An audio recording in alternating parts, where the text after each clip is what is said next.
আজকে পর্যন্ত বক্তব্য ছেড়ে দেখলাম ওনার অবস্থা স্থিতিশীল, অর্থাৎ খারাপ হয় নাই। আমরা পরবর্তী কামনা করব যে খারাপ যেন না হয়, একজন অবস্থাকে ভালো দিকে যায়। ওনাকে আমাদের খুব প্রয়োজন। এই দেশের জন্য দেশনেত্রী বেগম খালেদা জিয়ার এই মুহূর্তে এত প্রয়োজন যে একজন স্বীকৃত অভিভাবক বাংলাদেশের সকল দল স্বীকার করে, এমনকি আমাদের চরম শত্রু যে দলগুলো আছে, আমাদের বিএনপি পছন্দ করে না, তারাও স্বীকার করেছে দেশনেত্রী বেগম খালেদা জিয়া এখন দলমত নির্বিশেষে সকল মানুষের অভিভাবক উনি। আমরা এখন আপনারা দেখেছেন নিশ্চিত মধ্যেই অনেক রকম মর্যাদা হয়েছে সরকারি পর্যায়ে। তো ওগুলোকে আমার বুঝি না, আমি শুধু বুঝি এটুকুই যে আমার নেত্রী একজন তুলনাহীন একজন নেত্রী হিসেবে নিজেকে প্রমাণ করতে পেরেছেন। আমি গর্বিত। আর আমাদের সকলের গর্ব করা উচিত যে আমরা এমন একজন নেতা এবং নেত্রী, অতঃপর তাদের উত্তরসূরি আমাদের নেতা তারেক রহমানের মতো মানুষের সঙ্গে আমরা রাজনীতি করতে পেরেছি এবং করছি। আমি আজকে দেশনেত্রী বেগম খালেদা জিয়ার দীর্ঘায়ু কামনা করছি। আমি আল্লাহর কাছে আমাদের নেতা শহীদ রাষ্ট্রপতি রহমানের জন্য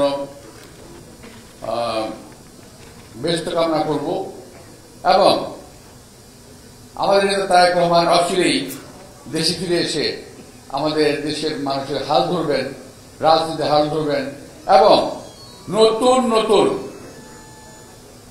চিন্তা চেতনা মাধ্যমে এই দেশের মানুষকে আরো এগিয়ে নিয়ে যাবেন, এটুকু আমি আশা করছি।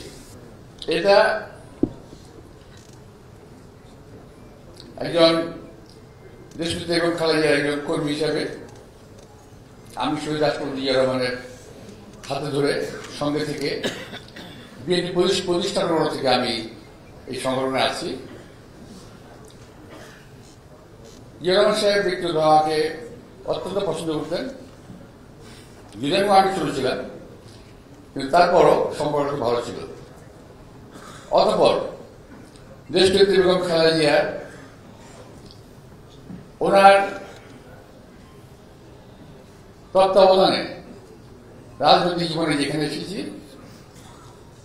এটা ওনার সময় ওনার তত্ত্বাবধানে এবং ওনার লালন পালনে বলতে পারেন আমি এই পর্যন্ত এসেছি। শহীদ রাষ্ট্রপতি জিয়া রহমানের সুযোগ্য সহধর্মিণী দেশনেত্রী বেগম খালেদা জিয়া,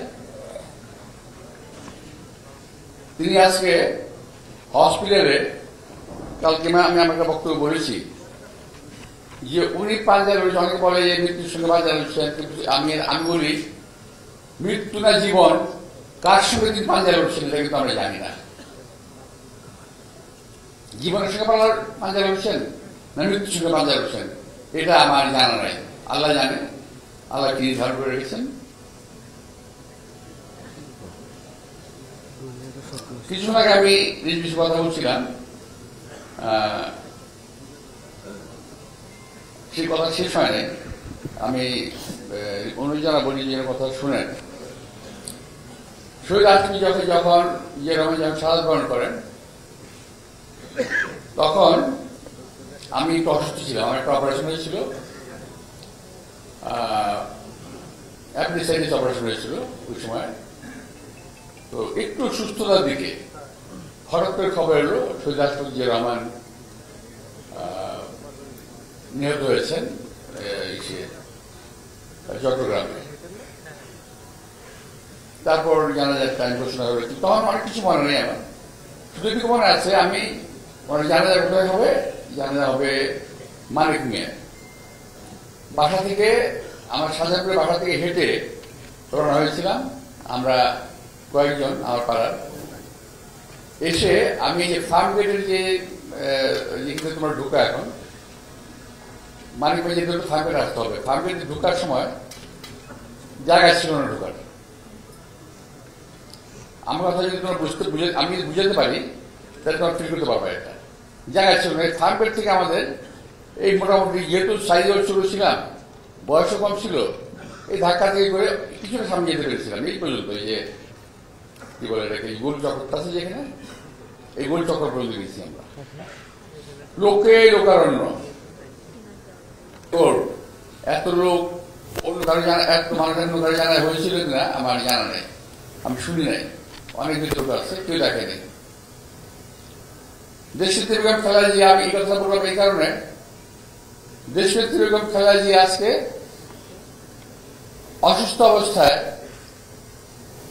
উনি প্রমাণ করে গেলেন যে উনি দেশ, জাতি, দলমত নির্বিশেষে, ধর্ম বর্ণ নির্বিশেষে সকলের কাছে শুধু নেত্রী নন, তিনি বাংলাদেশের একজন অভিভাবিকা ছিলেন হিসেবে প্রমাণিত হয়েছে।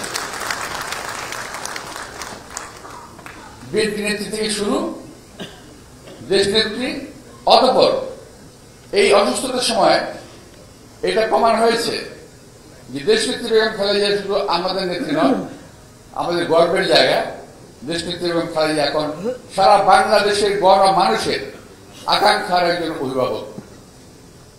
এবং আমি যে কারণ কথা বললাম, শহীদ রাষ্ট্রপতি জিয়া রহমান সাহেবের জানাজার উদাহরণ দিলাম আমি, যে আমার এই বয়স পর্যন্ত আমি এই পর্যন্ত দেখি নাই, এই পর্যন্ত আমি দেখি নাই কোন নেত্রীর জন্য, কোন নেতার জন্য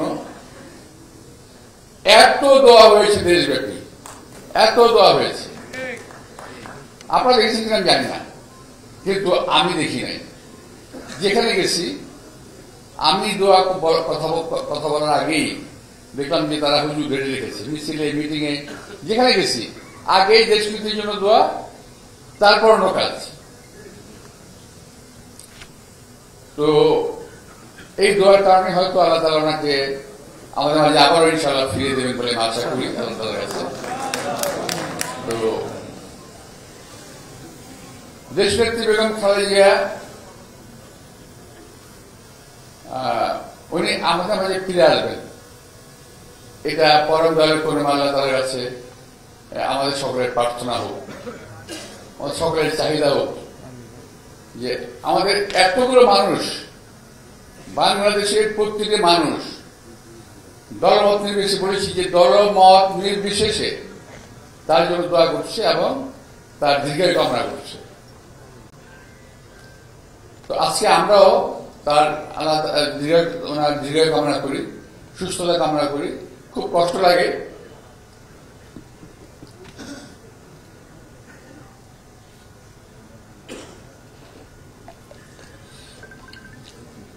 যেমন মনে হয় আজকে তোমার থাকার কথা এখানে আমাদের নির্বাচনে কিংবা এই ধরনের অনুষ্ঠানগুলোতে দেশনেত্রী বেগম খালেদা জিয়া থাকার কথা। আমরা অতীতে দেখেছি, এখন অনুভব করি। হয়তো তোমরা এক সময় নিশ্চয়ই মনে থাকবে, এখন পর্যন্ত শহীদ রাষ্ট্রপতি জিয়া রহমানের কথা আমাদের মনে আছে, মনে থাকবে, দেশনীতির কথা আমাদের মনে আছে, মনে থাকবে। তো